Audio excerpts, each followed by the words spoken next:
Ruth Buzzi, best known for her role as the hilariously cranky Gladys Ormphby on Laugh-In, had a knack for delivering side-splitting comedy with a deadly handbag swing. Short in both stature and patience, she could cut celebrities down to size with a single glare or a well-timed smack. Even Hollywood heavyweights like Dean Martin and Frank Sinatra found themselves at the mercy of her comedic wrath, often left paralyzed by laughter. Despite her undeniable genius, there was one scene in Laugh-In that led to her being blacklisted from the industry. Was it an unscripted moment that ruffled the wrong feathers? A joke that hit too close to home? Join us as we get into all the details. Ruth Buzzi before The Laugh-In Show. While Laugh-In was known for pushing boundaries with its quick-witted humor and risque sketches, one particular bit crossed the line. But whatever happened, it changed the path of Ruth Buzzi's career forever. But before she became the handbag-wielding force of comedy as Gladys Ormphby, who was Ruth Buzzi? Let's rewind to where it all began. Born on July 24, 1936, at Westerly Hospital in Rhode Island, Ruth was raised in Connecticut, where her creativity first took shape. As a child, she studied voice, dance, and acting, showing early signs of the comedic brilliance that would one day make her a household name. But Buzzi was no stranger to practicality. She also trained in cosmetology, just in case the acting dream didn't pan out. Determined to make it in show business, she packed her bags at 17 and headed west to the Pasadena Playhouse for the performing arts. It was there, among future Hollywood icons like Dustin Hoffman and Gene Hackman, that Buzzi sharpened her craft, graduating with honors and stepping onto a path that would soon lead to television history. After graduating with honors from the Pasadena Playhouse, Ruth Buzzi set her sights on the bright lights of New York, and it didn't take long for her talent to shine. She was immediately hired for an off-Broadway musical revue. During this time, she found herself working alongside some of the biggest names in entertainment, including Barbra Streisand, Joan Rivers, and Carol Burnett.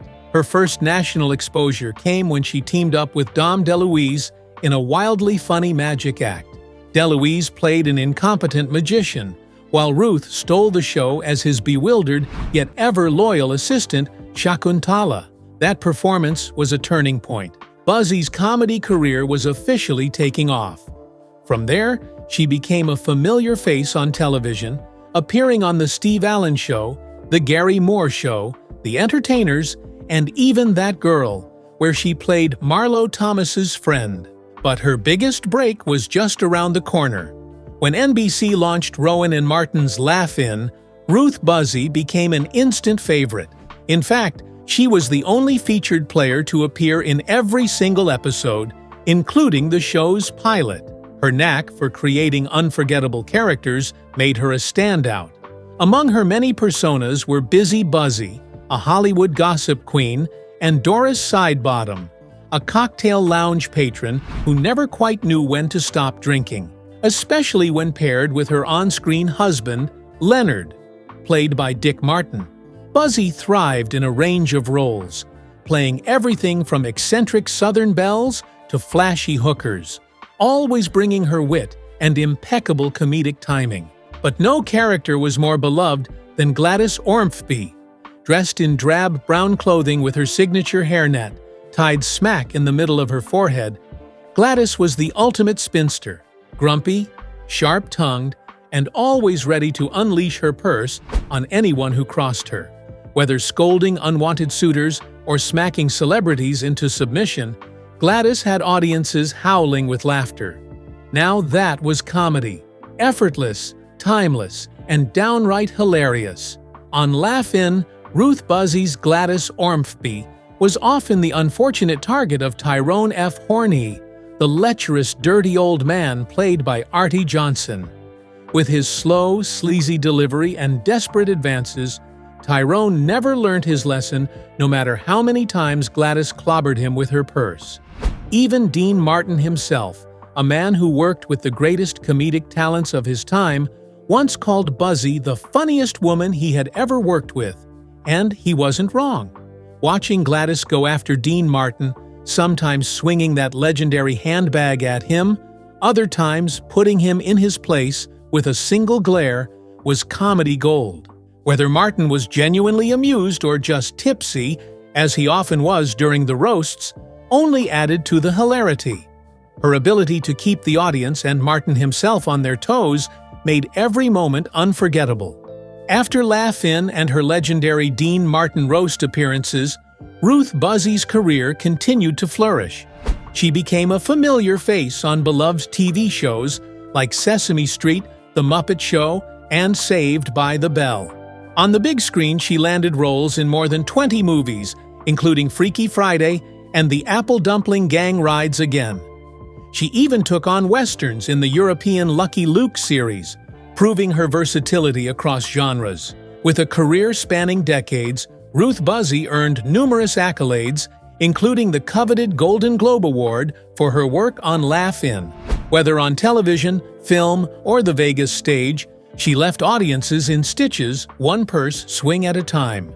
But while Buzzi had already built an impressive resume, there is one show that truly made her a Hollywood legend. The show that made Ruth Buzzi. Laugh-In was a sensation when it premiered on NBC in 1968, and its success carried well into the 1970s.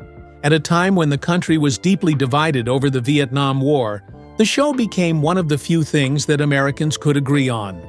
It was fast, funny, and unlike anything else on television at the time. The mastermind behind Laugh-In was George Schlatter, a visionary producer who had already made a name for himself with numerous TV specials. He later went on to create Real People, one of the earliest reality television shows, but Laugh-In remained his crowning achievement.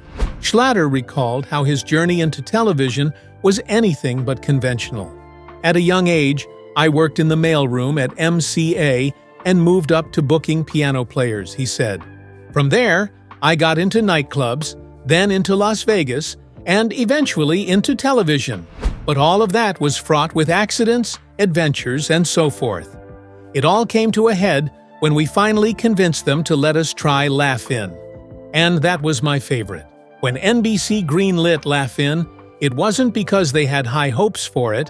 It was because they had nothing else to air, opposite Lucille Ball and Gunsmoke.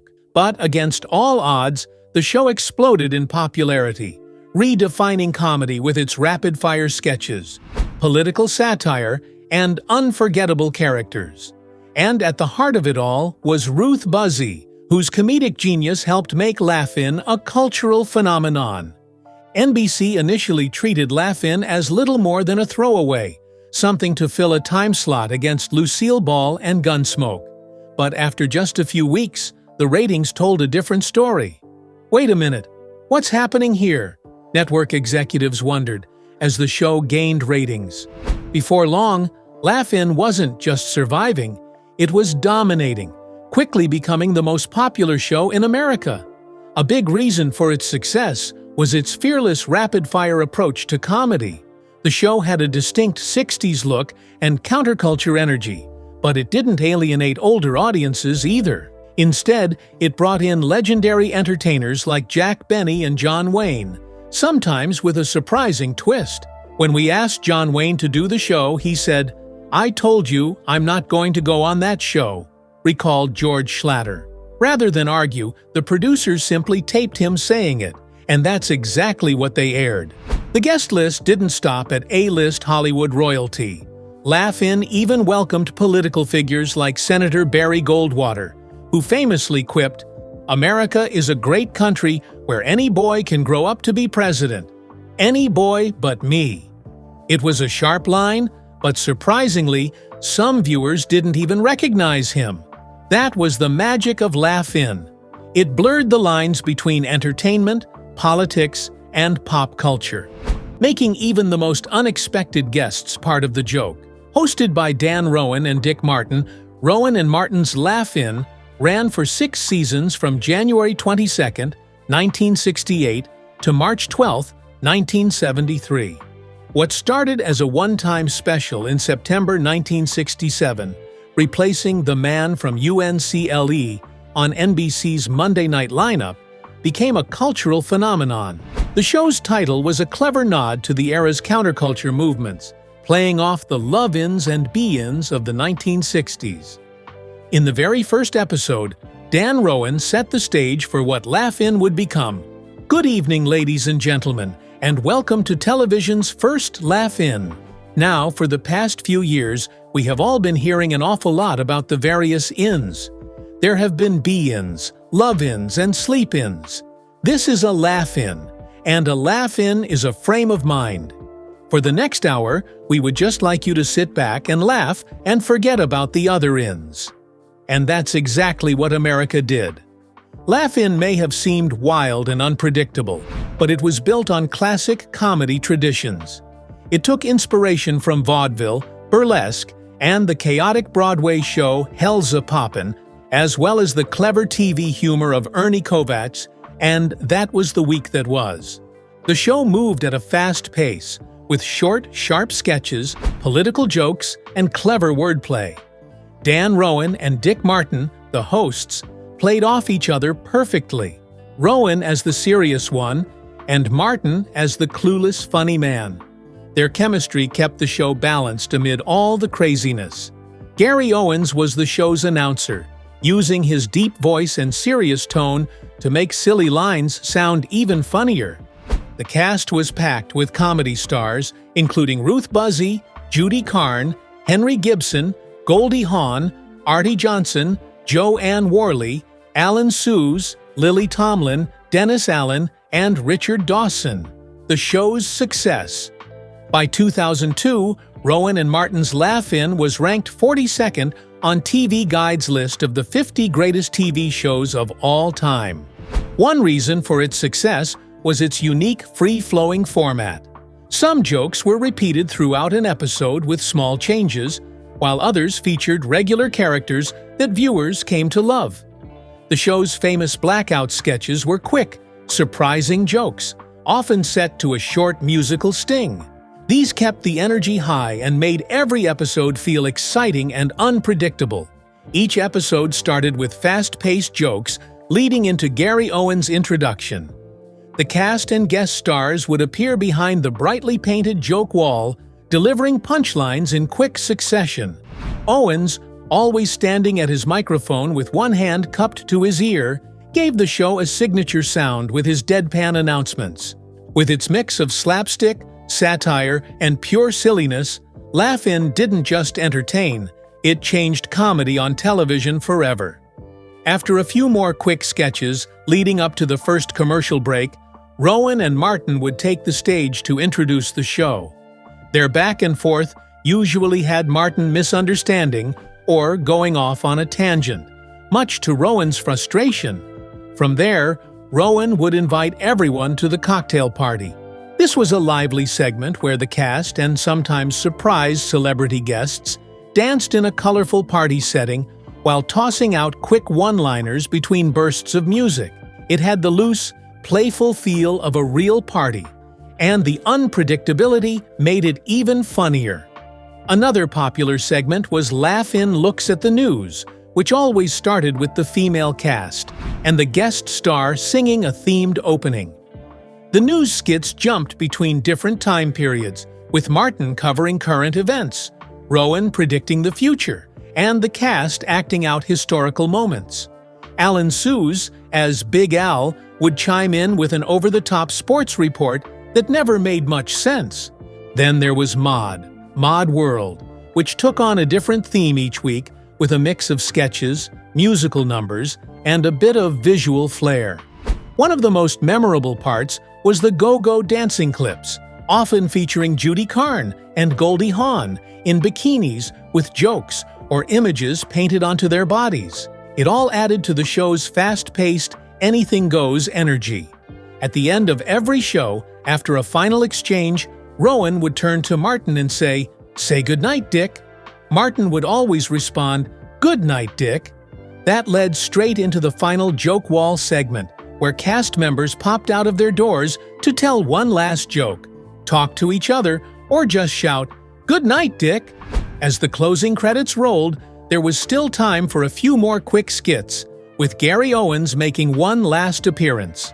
For the first 4 seasons, the show always ended with Artie Johnson's German soldier character, Wolfgang, slowly rising from behind some plants, looking into the camera, and saying in his thick accent, "Very interesting." But that wasn't quite the end. The credits would finish rolling, and then a single pair of hands would clap several seconds later. An oddly quiet but memorable final touch. For the 6th and final season, instead of the lone clap, the last thing viewers heard was Ruth Buzzi's strange, drawn-out laugh, echoing long after the show had ended. Throughout the years, different segments and characters came and went, but Laugh-In always kept its fast-paced, unpredictable energy. The September 9th, 1967 special was originally intended as a one-time event, sponsored by Timex. It featured guest stars Pamela Austin, Ken Berry, Judy Carn, and Barbara Feldon, along with an ensemble that included Ruth Buzzi, Henry Gibson, Larry Hovis, Artie Johnson, Monty Landis, Joanne Worley, and Paul Weston and his orchestra. Following its success, Laugh-In launched its first full season in January 1968, running for 14 episodes through April. Gary Owens joined the cast in the first episode, alongside series regulars Pamela Austin, Eileen Brennan, Judy Carn, Ruth Buzzi, Henry Gibson, Larry Hovis, Artie Johnson, and Joanne Worley. Goldie Hawn became a regular by the 3rd episode, despite being under contract with Good Morning World at the time of the pilot. Eileen Brennan, Barbara Feldon, and Jack Riley were also frequent faces in both the first and second seasons, with Riley often appearing in sketches as President Lyndon Johnson. The show's musical direction was handled by Ian Bernard, who composed the theme song and many other pieces throughout all 6 seasons. Billy Barnes also contributed original comedic and topical songs, often playing a golden grand piano to accompany performances by cast members like Ruth Buzzi, Alan Suze, and Joanne Worley, as well as guest stars like Dinah Shore and Lena Horne.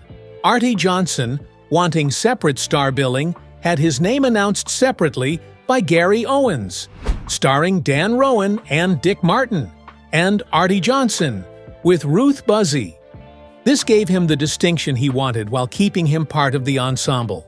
By the end of the season, Chelsea Brown and Dave Madden had left. Judy Carn also officially departed after episode 11, but made a few guest appearances in Season 3. Season 3 introduced new regulars like Johnny Brown, Byron Gilliam, Teresa Graves, Jeremy Lloyd, Pamela Rogers, and Lily Tomlin. Gilliam, previously a dancer in the cocktail party scenes, was promoted to cast member. Brown and Tomlin joined later in the season. After the season finale, Gilliam returned to his dancer role and stayed until the show ended. Graves, Hawn, Lloyd, and Worley all left, while Tomlin remained until the series' final season in 1973. By the time Laugh-In entered its 4th season, it was no longer just the zany countercultural experiment that had exploded onto television.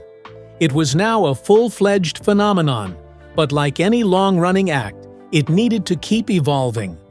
Gone were the psychedelic set designs and the freewheeling hippie-style comedy.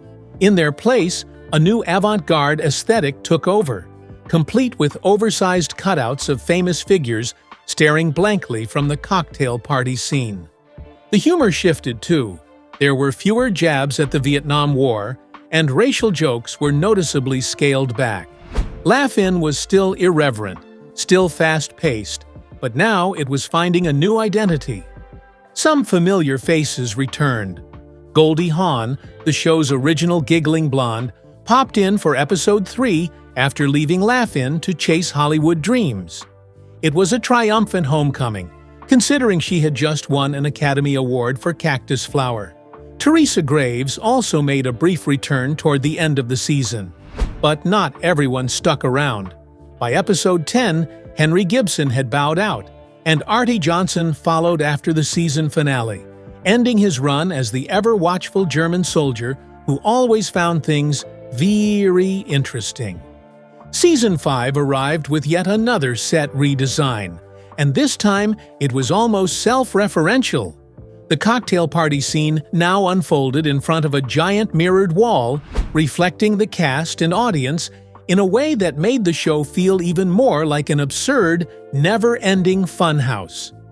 Meanwhile, the comedy took a noticeable turn, less politically charged, more vaudevillian. There were still jokes, of course, but they were lighter, broader, and, for the first time, occasionally came with a lesson. Midway through the season, Laugh-In started airing brief anti-drug messages at the end of each episode. Short, fast-paced clips that wouldn't look out of place in a 21st century GIF. The cast saw an influx of new talent, including Hogan's Heroes veterans Richard Dawson and Larry Hovis. It was a return for both, as they had been part of Laugh-In's first season. The Richard Dawson controversy. The success of Rowan and Martin's Laugh-In didn't just boost Richard Dawson's career, it set the stage for his next big break, a role that would make him even more unforgettable. Enter Family Feud, the game show that debuted on ABC in 1976 and quickly became a cultural phenomenon. Dawson stepped into the role of host with his charm and wit, turning the show into the top-rated daytime program in the United States during his run from 1976 to 1985, pers the Globe and Mail. But while Dawson's charisma shone brightly, it wasn't all smooth sailing. One of his most talked-about habits sparked both admiration and controversy: his penchant for kissing female contestants. Dawson's kisses became so iconic that he earned the nickname the Kissing Bandit. According to Dawson himself, the whole thing started innocently enough. He once kissed a nervous contestant who couldn't think of a green vegetable, saying, "I'm going to do something that my mom would do to me whenever I had a problem of any kind." He planted a peck on her cheek, added, "That's for luck," and lo and behold, she blurted out, "Asparagus?" The team went on to win, and the kiss became a recurring bit. What began as a simple gesture soon turned into a full-blown trademark of his hosting style. But not everyone was charmed by Dawson's smooches. While some viewers found them cute, others weren't so amused. Critics argued that the kisses were unnecessary, even inappropriate, especially as societal attitudes toward consent and gender dynamics began to evolve. Decades later, the debate gained new fuel thanks to revelations about what went on behind the scenes of Family Feud. In the book Outrageous: A History of Showbiz and the Culture Wars, author Cliff Nestoroff claimed that contestants were subjected to mandatory mouth inspections with a magnifying glass by medical staff, reportedly a precaution tied directly to Dawson's habit of kissing them. These claims caused discussions about how such behavior was perceived at the time. As Nestoroff told People in November 2023, "When you watch clips of that era of Family Feud on YouTube and you see Richard Dawson kissing the ladies, a lot of the comments in the comment section will say things like, 'Well, it was a different time. That's the way men were back then.' And here, again, is evidence to the contrary that all kinds of people were complaining. While Dawson's kisses may have seemed playful and harmless to some, it was harmful to others. The Ruth Buzzi controversy. Another Laugh-In star who found herself at the center of some unexpected drama was none other than Ruth Buzzi, the comedic genius behind the cranky and unforgettable character Gladys Ormphby. Known for her impeccable timing and hilarious portrayals, Buzzi's life took a concerning turn in July 2022, when news surfaced that she had suffered a series of strokes. Fans were understandably worried, but what followed was even more alarming and downright frustrating for the actress. As word of her health struggles spread, misinformation began to circulate online. Videos emerged claiming that Buzzi had passed away, leaving her fans devastated, but the actress, ever the fighter, wasn't about to let these false reports go unchallenged. In a statement addressing the rumors, Buzzi angrily called out the culprits, saying, "Some pathetic sick person on YouTube was making money posting false, distressing news, saying, 'I died.'" Her frustration was palpable, and it shed light on the darker side of internet culture, where misinformation can spread like wildfire, often with little regard for the impact on those involved. Thankfully, Buzzi's husband, Kent Perkins, stepped in to reassure her devoted fanbase.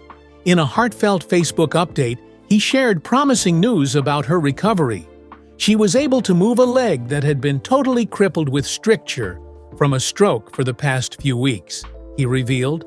Despite the challenges she faced, Perkins emphasized that her spirit remained as strong as ever, noting, "She still has her same old, wonderful, award-winning sense of humor." As messages of love poured in, Perkins thanked her fans for their unwavering support. "Thank you for your prayers, thoughts, lovely shared memories, and comforting messages," he wrote. He encouraged those who had met Buzzi to share photos, noting that she was enjoying looking at them. Buzzi had long since settled into a quieter life in North Texas, away from the Hollywood limelight. She and Perkins moved from Southlake to a sprawling 629-acre ranch in Erath County near Stephenville, Texas. Their home, a stunning 9,800-square-foot plantation-style estate, was built by the same architect who had designed their previous residence in Southlake. Even in her later years, Buzzi remained deeply connected to charitable causes, lending her name to events and fundraisers. She served as honorary chairwoman for the 2010 Cabaret Gala benefiting the Dallas Children's Theater, graced the red carpet at the 2013 Lone Star Film Festival Ball, and received the Topaz Award from the Dallas chapter of Women in Film in 2014, their highest honor. Through it all, her wit never faded. Her Twitter feed, usually filled with classic one-liners, took on a more sentimental tone on a Monday morning when she posted, "Thank you for your love and friendship for all these years." A simple yet powerful message that struck a chord with her longtime fans. Ruth Buzzi's career may have ended, but her influence is forever. Whether it was her razor-sharp comedic timing, her iconic laugh-in characters, or her warm and generous spirit, she left her mark on entertainment. Where is Ruth Buzzi now? After decades of making audiences laugh, Ruth Buzzi bid farewell to show business in the most modern way possible through social media. In 2021, at the age of 85, she officially announced her retirement, signaling the end of a career that spanned television, film, and stage. But even in retirement, she never stopped making an impact. Then, in July 2022, news surfaced that Buzzi had suffered a series of strokes. Fans held their breath, but her husband, Kent Perkins, quickly reassured them with an update on Facebook. He shared that she was showing signs of improvement, revealing she was able to move a leg that had been totally crippled with stricture from a stroke for the past few weeks. He also emphasized that her spirit remained unshaken, adding that she still had her same old wonderful award-winning sense of humor. As messages of love poured in, Perkins thanked her fans for their unwavering support.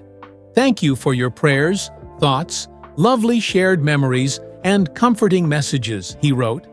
He encouraged those who had met Buzzi to share photos, noting that she was enjoying looking at them. Buzzi had long since settled into a quieter life in North Texas, away from the Hollywood limelight.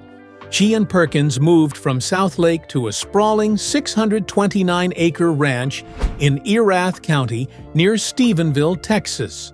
Their home, a stunning 9,800-square-foot plantation-style estate, was built by the same architect who had designed their previous residence in Southlake. Even in her later years, Buzzi remained deeply connected to charitable causes, lending her name to events and fundraisers.